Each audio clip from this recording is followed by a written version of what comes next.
भेटतो, येशू तुला भेटतो, येशू तुला भेटतो, येशू तुला भेटतो. कधी नाही बदलणार, येशू तुला भेटतो, कधी नाही बदलणार, येशू तुला भेटतो. आपल्या लोकांस भेटून भोजन देणार, आपल्या लोकांस भेटून भोजन देणार. आज पण तुला तृप्त करणार, आज पण तुला तृप्त करणार, येशू तुला भेटतो, येशू तुला भेटतो. आपल्या लोकांस भेटून रोग सर्व मिटवणार, आपल्या लोकांस भेटून रोग सर्व मिटवणार. आज पण तुला बरं करणार, आज पण तुला बरं करणार, येशू तुला भेटतो, येशू तुला भेटतो, येशू तुला भेटतो, येशू तुला भेटतो. आपल्या लोकांस भेटून अद्भुत करणार, आपल्या लोकांस भेटून अद्भुत करणार. आज पण तुझ्यात क्रिया करणार, आज पण तुझ्यात क्रिया करणार, येशू तुला भेटतो, येशू तुला भेटतो, येशू तुला भेटतो, येशू तुला भेटतो. कधी नाही बदलणार, येशू तुला भेटतो, कधी नाही बदलणार, येशू तुला भेटतो.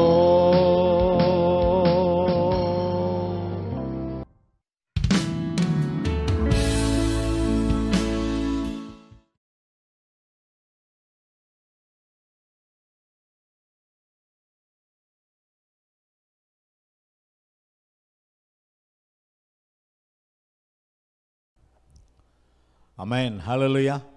आमचे प्रिय बंधू बहिणींना पुन्हा एकदा येशूच्या नावाने माझं अभिनंदन, माझा नमस्कार. आणि आजचा येशू तुला भेटतो हा कार्यक्रमासाठी तुम्हाला सर्व मी स्वागत करीत आहे. आपण या वर्षाच्या आमची प्रतिज्ञा आहे स्तोत्रसंहिता 67:6 Psalm 67:6 स्तोत्रसंहिता 67:6 पाहत आहे, भूमीने आपला उपज दिला आहे, देव आमचा देव, देव आमचा देव आम्हाला आशीर्वाद देव. आपण पाहिलं कसं आमचा देव आम्हाला कसा आशीर्वाद देतो, कसं आम्हाला सोडवितो. आणि आमचा देव कसं त्याला शोधलं तर त्याचा हात आपल्यावर चांगल्यासाठी होतो. आज आणखीन एक गोष्ट पाहणार आहे, आमचा देव काय करणार आहे. एज्रा 9:9 एज्रा 9:9 एज्रा 9:9 पाहत आहे,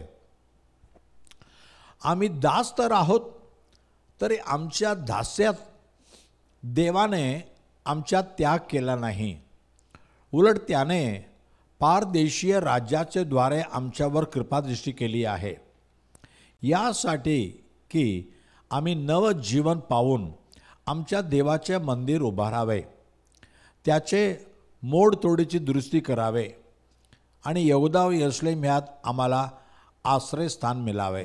पुढे मी वाचतो बघा. या देशामध्ये दास तर राहू आम्ही, कारण इस्रायल लोक बाबुलमध्ये गेले, तिथून इकडे आले तरी त्यांच्या दासाचं सुटलं नाही. पण त्या दास्यात देवाने आमच्यात त्याग केला नाही.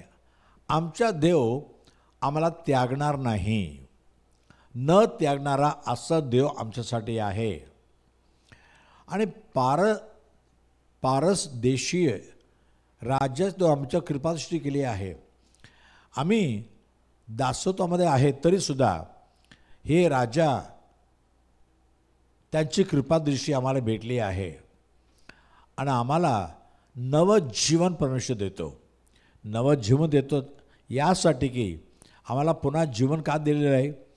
देवाचं मंदिर उभारावे, त्याच्या मोडतोडीची दुरुस्ती करावी आणि यहूदा यरूशलेमात आम्हाला आश्रयस्थान मिळावे. तर देव आम्हाला त्यागला नाही आणि या देशाच्या राजांच्या अधिकाऱ्यांच्या समोर आम्हाला कृपादृष्टी भेटली आहे. आम्हाला न त्यागणारा आमचा परमेश्वर आहे आणि आम्हाला नवजीवन दिले. नवजीवन दिले. आम्ही मरण्याच्या अवस्थेमध्ये होतो तरी आम्हाला देवापा नवीन जीवन देतो. आणि येशूनं म्हटलं, मी चांगलाच मेंढरपाळ आहे, मेंढरासाठी माझा जीव देतो आणि ते जीव परिपूर्ण देतो. दोन गोष्ट पाहणार आहे. तुम्ही सास्ते त्याच्या 15 अध्याय 18-19 जड्जस 15, 18, 19 जड्जस 15, 18, 19 नंतर शामसनाला फार तहान लागल्यामुळे तो परमेश्वराचा दावा करत म्हणाला, तो आपल्या दासाच्या हस्ते एवढा मोठा विजय मिळवून दिलास खरा, पण मी आता तहानाने तडफडून मरावे आणि बेसुनत लोकांच्या हाती पडावे काय? तहानाने, वचन मस्त आहे ते पुन्हा बघूया. तानाने, आता पाण्याचं ताण मला लागलेलं आहे, तडफडून मरावे का? तडफडून मरणार आहे आणि या शत्रूच्या हातात मी पडायचं का? तर देवाने काय केलं? पुढचं वचन, तेव्हा परमेश्वराने लेही येथे एक कळगा फोडून उघडला आणि त्यातून पाणी वाहू लागले. ते पाणी पिऊन त्याच्या जीवात जीव आला व तो ताजातवाना झाला. एक कळगा फोडून परमेश्वराने उघडला, पाणी वाहू लागले, ते पाणी त्याच्या जीवात जीव आला. इथे समसोन जीवनामध्ये काय झालं? एकदा त्याच्या स्वतःच्या लोकांनी त्याला 2 रस्सेने बांधून त्याला शत्रूच्या हातात दिले आणि शत्रूच्या हातात देताना शत्रूने एवढं जोराने ओरडून आनंद साजर केला. तर वचन म्हणते, देवाचा आत्मा त्या 15-14 पाहत आहे. देवाचा आत्मा त्याच्यावर जबरदस्त उतरला. 14 वचनामध्ये वर्स 14 तो लेहीपर्यंत येऊन पोचला तेव्हा फलिस्ती त्याला पाहून जयघोष करू लागले. इतक्यात परमेश्वराचा आत्मा सामर्थ्य त्याच्यावर पाळला. त्याच्या दंडांना बांधलेलं दोर अग्नीत जळून गेलेल्या तागासारखं झाले आणि हाताची बंधने घळून पडली. एवढं मोठं रस्सी दाग्यासारखं, आग लागलेल्या दागासारखं फुटून गेले सगळं. नंतर त्यांनी 15 वचनामध्ये एक गाढवाचे नवे जाबाड त्याला सापडले. ते हातात घेऊन 1000 लोकांना त्याने ठार केले. नवे जाबाड त्याला भेटले. गाढवाच्या जाबाडाचा एक हाडगा त्याला भेटला. त्यातून 1000 लोकांना मारलं.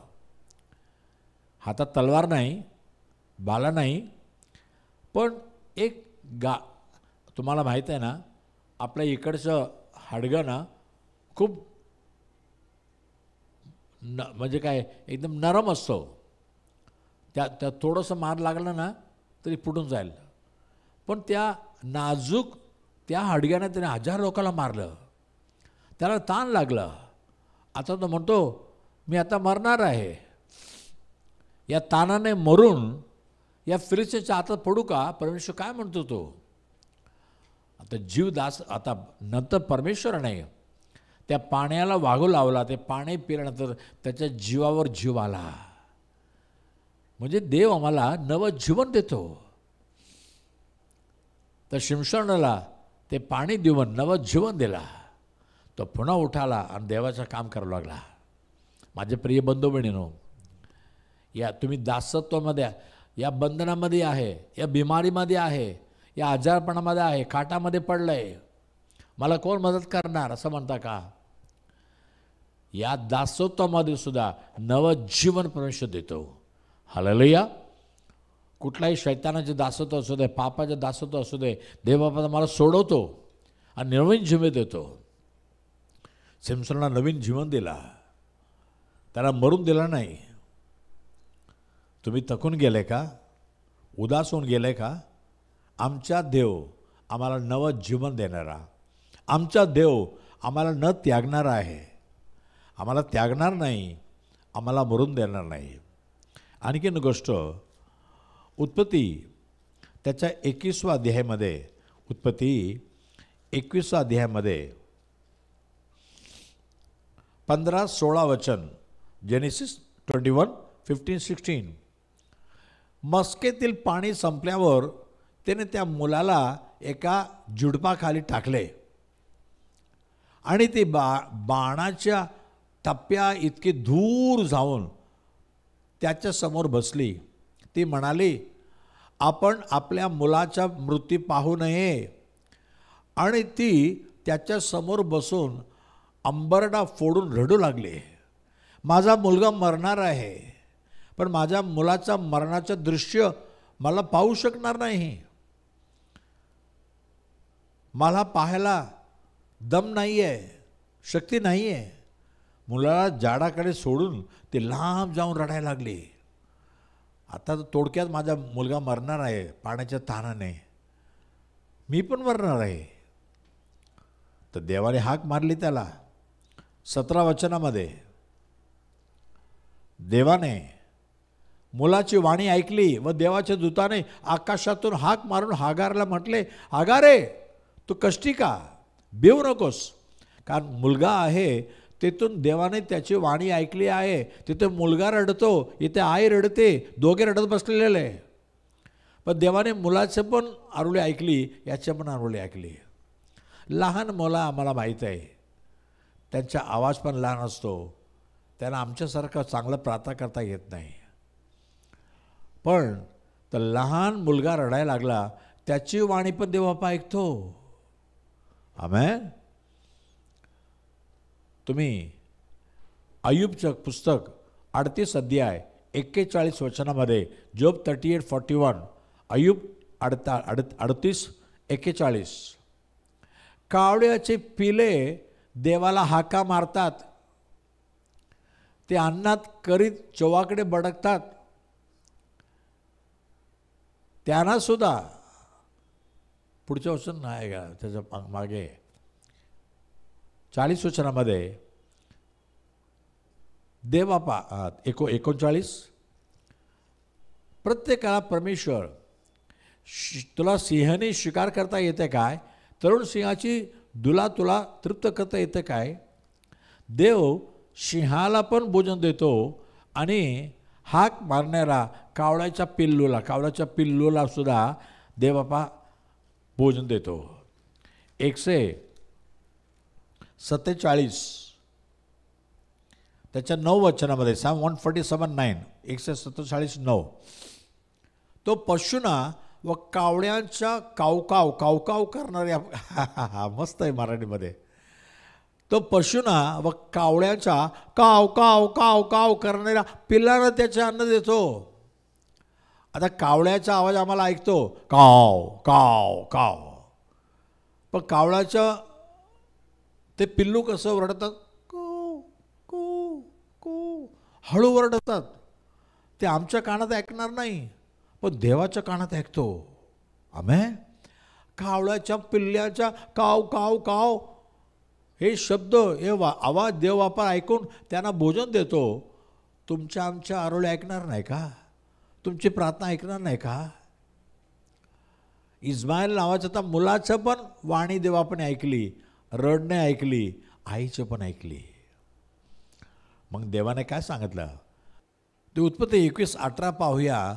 तर ते काय झालं, ही रडत बसली तर देवाने तिची आरोळी कसं ऐकला बघा. उठ, मुलाला उचलून आपल्या हाती दट धर, त्याच्यापासून मी एक मोठे राष्ट्र निर्माण करेन. आता 17 वचनामध्ये व 17मध्ये देवाने मुलाची वाणी ऐकली व देवाच्या दूताने आकाशातून हाक मारून आगारला म्हणाले, आगारे तुला कष्टी काय, भिऊ नकोस, कारण मुलगा आहे. तिथून देवाने त्याची वाणी ऐकली आहे.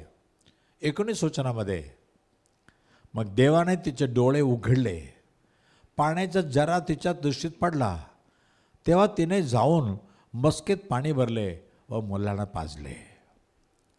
ती म्हणते काय, मुलगा मरणार नाही, मला पाहवत नाही, माझा मुलगा मरणारा. देवाने मुलाला मरून दिलं नाही.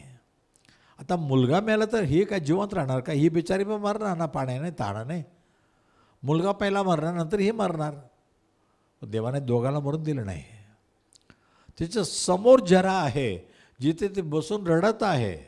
मुलगाला कुठंतरी टाकली, ती दूर जाऊन रडायला लागली, पण तिथे देवाने जरा तयार केला. हालेलुया.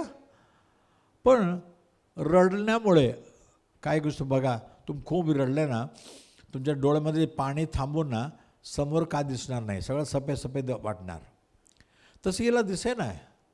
देवाने तिचे डोळे उघडले, म्हणजे अश्रू पोचून बघ तुझ्यासाठी काय ठेवलं बघ. जरा पाहिली, आनंदाने भरली, जाऊन मस्केत पाणी भरून मुलाला दिला. मुलगा पण जीव भेटला, मुलाला पण जीव भेटला, हिला पण जीव भेटला. नवं जीवन देवणार परमेश्वर आहे, तुम्हाला त्यागणार नाही. तुमची काय ताण, कशासाठी तुम्ही ताणाने आहे. मुलाला चांगली नोकरी भेटावा, आमचे मुलं चांगलं शिकून पुढे यावा, आणि जीवनात आम्हाला आशीर्वाद भेटायला पाहिजे, आमचं दुःख निघायला पाहिजे, प्रत्येक गोष्टीमध्ये यश मला मिळालं पाहिजे. पुष्कळ ताण आहे का? तुमच्या ताण देवाला माहीत आहे. तुमची काय आवड आहे, काय आरोळी आहे, काय प्रार्थना आहे, तुम्हाला असं मिटून देणार नाही परमेश्वर, नवं जीवन देणार. आज विश्वास करा, आमचा देव आम्हाला त्यागणार नाही. आमचा देव आम्हाला मरून देणार नाही. दासत्वामध्ये असू दे, किती संकट असू दे, त्या संकटामध्ये दे बापा तुम्हाला जे पाहिजे ते देऊन तुम्हाला नवं जीवन देणार. आपण प्रार्थना करूया. पवित्र देव बापा, धन्यवाद करतो प्रभू. जसं इस्रायलने म्हटलं, आम्ही दासत्वामध्ये आहे, पण दासत्वामध्ये परमेश्वर आम्हाला त्यागला नाही, आणि या आमच्या देशातल्या राज्यांच्या समोर आम्हाला दया भेटली आहे, आणि आम्हाला नवं जीवन दिला. आम्ही मरण्याच्या अवसरामध्ये होतो, पण देवापान आम्हाला नवं जीवन दिला. सिमसोनासाठी तो पाण्याचा जरा उघडून त्याला प्यायला लावला. तो म्हणला मी मरणार आहे, त्याला मरून दिलं नाही, नवं जीवन दिला. आज जरा आगार म्हणायला लागली, मी पण मरणार, माझा मुलगा पण मरणार. मुलगा पण रडायला लागला, ती पण रडायला लागली. देवाने दोघांची वाणी ऐकली आणि जरा तयार करून दिला. प्रभू, आज कुठल्या ताणाने, कुठल्या प्रार्थनामुळं ते रडत आहे, हे गोष्टी आम्हाला व्हायला पाहिजे, आणि काही गोष्टी न व्हायला पाहिजे. रोखला प्रभू, आणि आमच्या जीवनात आमच्या सर्व आवड पूर्ण कर, आवश्यकता पूर्ण कर. प्रत्येकाला स्पर्श कर प्रभू. या जगात येशू प्रभू तो मानव म्हणून आला, आमच्या सर्व पाप, आमच्या सर्व बोज तो आपल्या अंगावर घेतला. म्हणून म्हणतो, अहो कशी हो 12 जण तुम्ही सर्व माझ्याकडे या, मी तुम्हाला विश्रांती देईन. आज तुझ्याकडे येणार प्रत्येकाचा मनाचा दुःख काढून टाक, बोज काढून टाक, मनामध्ये विश्रांती दे. आणि जीवनामध्ये आराम दे. त्यागू नको प्रभू. त्याच्या हात धर म्हण मी तुझ्याबरोबर आहे. प्रत्येकानं धाडस बांध. जीवावर जीव होऊ दे. येशूच्या नावाने मागितो म्हणा एक प्रभू राजा. Amen amen. God bless you. देव तुम्हाला आशीर्वाद करो. आमेन. पुढच्या रविवारी पुन्हा भेटूया. आमचा पत्ता Bethel pentecostal church, Bethel church road, Kamaraj हायस्कूलचा मागे, 90 फीट रोड, धारावी, मुंबई 17. आमचा फोन नंबर 8856653561 किंवा 9833333722 किंवा 9323424695.